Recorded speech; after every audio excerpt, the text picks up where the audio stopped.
医者か料理人になれ。これはですね、私がまだ幼き頃に父親から言われた言葉なんです。で、子供の時にですね、何を言ってるんだろうというふうな思いをですね、強く感じました。で、今日は、心の国境をなくす、心の壁を越えていくと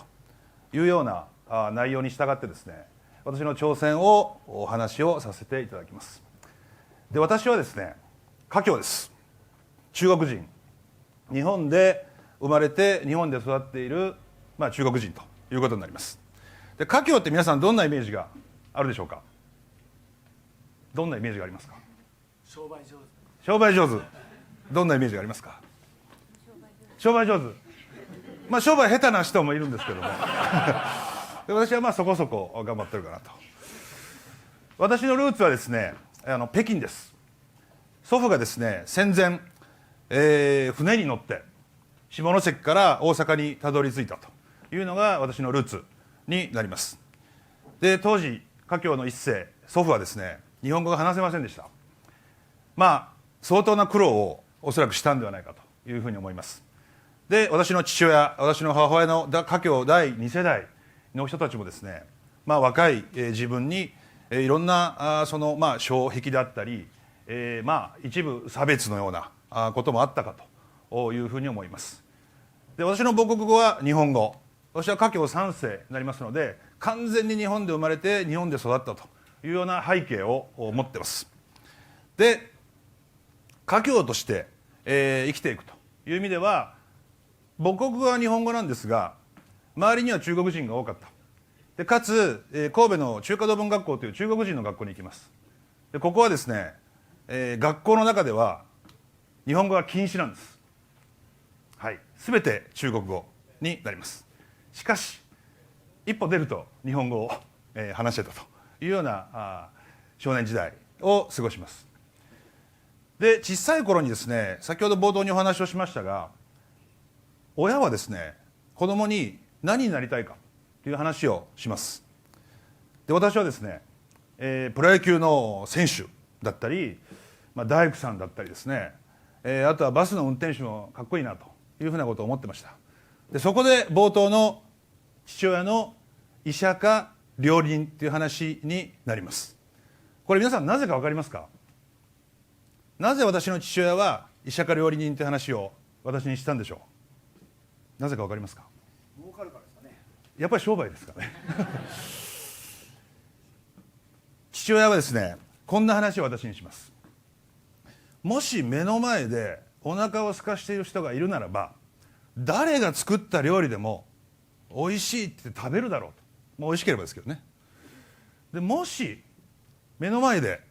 病気、もしくは体が苦しんでいると、何か苦しんでいるという人がいれば、どんな人でも助けるよねというような話をしたんです。つまり私の父親は中国人として日本で生まれた以上、中国人という、思いといいますか、国籍はずっとついて回るよと。なので手に職をつけて生きていけと。同じ能力がある人であれば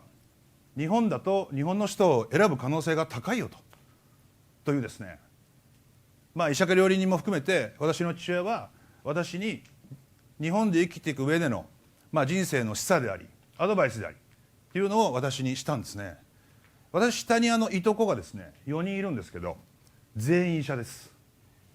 はい、なので皆さん病気になったら私いつでも病気になれるかなと、はい、病気になりたいわけじゃないですけどね。こんなこともありました。小学校低学年の時にですね、学校から帰ります。学校から帰っているとですね、神戸なんですけど一本道だったんですが、私は一人で帰ってました。で、日本人の小学校のですね、小学生に囲まれます。3人ぐらいに囲まれたんです。で、何やと、何が起こるんだろうという感じですが、そのうちの一人がですね、こんなことを言います。お前中国人やろと、中国帰れというようなことを言われます。私は小学生なりにとってもそれショックで、家に帰ってですね、両親に聞きます。もう私はですね、皆さんと同じように完全に日本の文化、日本の価値観の中で育ってましたので、なぜ俺は中国人なんだと、俺じゃないんで僕は中国人なのと、なぜ僕の名前が金なのというような話をした時にですね、とっても悲しそうな顔を両親がしたんです。そんなこともあったんですね。そんな私もですね、高校大学と日本で過ごしてですね、就職活動をします。就職活動の時は第一声がですね、こんな言葉だったんですね。私は中国人ですと。で、御社に入った後に何か不利なことはありますかと。はい、そんな言い方をしていました。ちょっと変な学生ですね。でもちろんですね、いやないですよと、うちの会社はそんなことないです、大丈夫ですよというような話をしていただいたんですが、ある一社だけ、うちはひょっとするとあるかもしれないという話をされました。当時はものすごくショックだったんですが、今思うと、非常に誠実な人事の人だったのかなというふうに思ったりもします。で、外国人としての意識であったり考えであったりというところを払拭したいと、実力で見てもらいたいという思いはずっとありました。で、リクルートというですね、会社に入ります。当時外国人の取締役の人がいたり、もう最初から関係ないっていう雰囲気がリクルートにはありました。で、海外志向があり、死に物狂いで働きます。リクルートに入ってですね、もう本当に朝から晩まで仕事をしていました。アメフトもしていたんですけど、でリクルートに入ってですね、7年、が経った頃に念願だった中国プロジェクトに異動になります。私は中国語ができると、俺は中国人だと、かつ自分の祖国である中国で仕事ができると意気揚々でした。で、中国で上海でメディアをですね作ったんです。しかしこれがですね、散々たる結果になります。私自身が、当時社員の人、アルバイトの人、会社と組織としてですね一生懸命動いていたんですが、ことごとくうまくいきません。マネジメントにしても、リーダーシップにしても、政府との交渉であったり印刷会社との交渉であったり、いろんなことをやっていったんですが、ことごとくぶつかります。うまくいかない。で、その時にですね、私はどう思ったか。私は中国の人はなんて働かないんだろう最低ですね。なんで働かないの、なんで残業しないの、中国の人って何考えてんの、文明度が低いんじゃないの、下に見てたんです。中国人なのに。で、今思うととっても恥ずかしいんですが、当時は日本生まれ日本育ちでリクルートで業績を上げて、自分には自信があると、自負があるというような思いで上海に乗り込んでましたので、必ず成功する、必ずうまくいくというような思いしかなかったんです。今思うとそれは価値観の押し付けであり、成功体験を押し付けていただけだったんです。おそらくどこにいても同じ状況が起こったと思います。たまたま中国だったというような話です。で、まだ違いを、日本と中国の違いを理解をする、もしくは受け止めるというような度量もなかったですし、非常に未熟な状態でした。そんなリクルートをですね10年勤めたんですが、その後退職をします。で、上海のある会社に経営参加をします。夢にまで見た独立、事業家として医者か料理人と言われて、どっちも選ばないで、サラリーマンを10年やって自分で事業を起こそうと、経営参加をしようというような話になって、上海にまた残りました。日本に帰らずに残ったんです。で、事業を進めていくんですが、私は組織であり、制度であり、賃金でありと、会社の根幹になるような部分をたくさん改革をしなければいけないということで、いろんなところに手をつけていきます。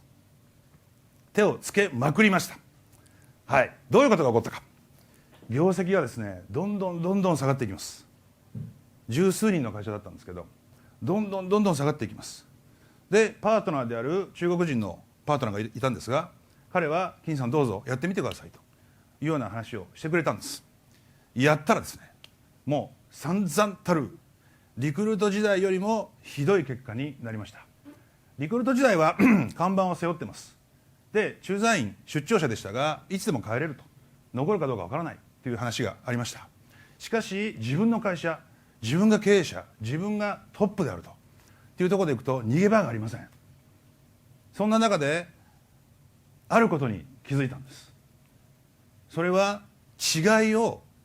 受け止めなければいけない。自分は中国人、自分は中国語が話せる、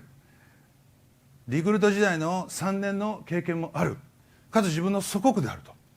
というような思いの中、違いを受け止めることが今までできなかったというのが、業績が下がることによって初めてそこで日本と中国は違うんだというふうに気づき、それを受け止め、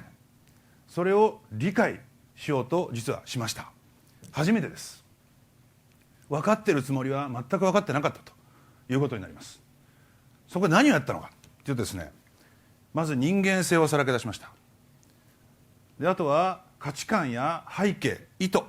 いうところを一生懸命言語化をして伝えていきました。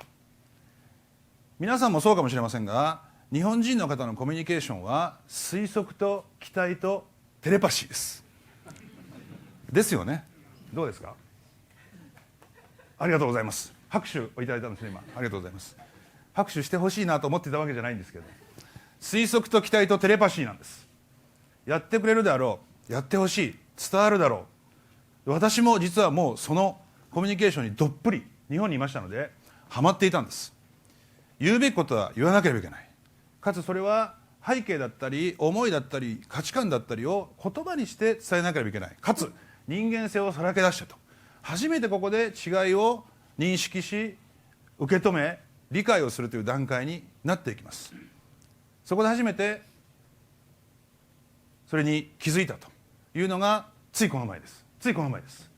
はい、もう結構生きてるんですけど、ついこの前という状況になりました。で、現在はフリーランスのコンサルタントとして活動しています。上海と日本がですね、どうでしょう、3分の2と3分の1ぐらいということで活動しています。自分がしてきた経験を何とかして日本で、頑張っている、中国の人、中国で頑張っている日本のビジネスマンの人たちに自分の経験を含めて伝えていきたいというようなことで活動をしています。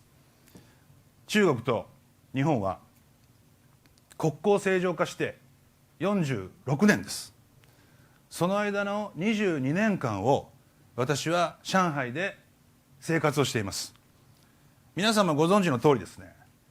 この20年間もしくは40年という間の中に中国と日本はさまざまなことがありました。トラブルがあったり、デモがあったり、息苦しいことも後ろ指を刺されるようなことも何もしてません。しかしお前は日本人なのか中国人なのかというふうなことを聞かれたりもします。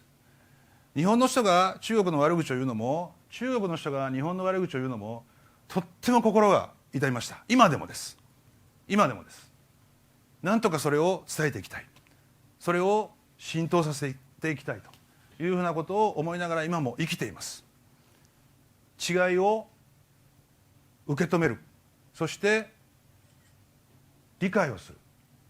ということというのは、実は心の国境をなくすことにつながっていくんじゃないかというふうに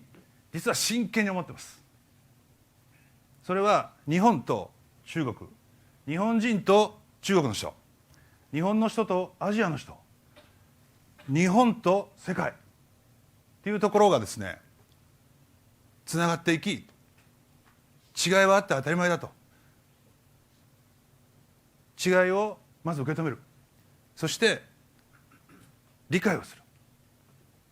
これができて初めて実は近づけるんじゃないかというふうに私の体験から思っています。そういう意味では今日皆様にこうして機会をいただいてお話しできたこと、大変嬉しく思います。そして心の国境を国対国ではなく人と人、これは家族や親子でも私は一緒なんじゃないかというふうに思っています。心の国境をなくすることができればですね、とっても素敵じゃないですか。心の壁を取り払い、心の国境を越えませんか。ありがとうございました。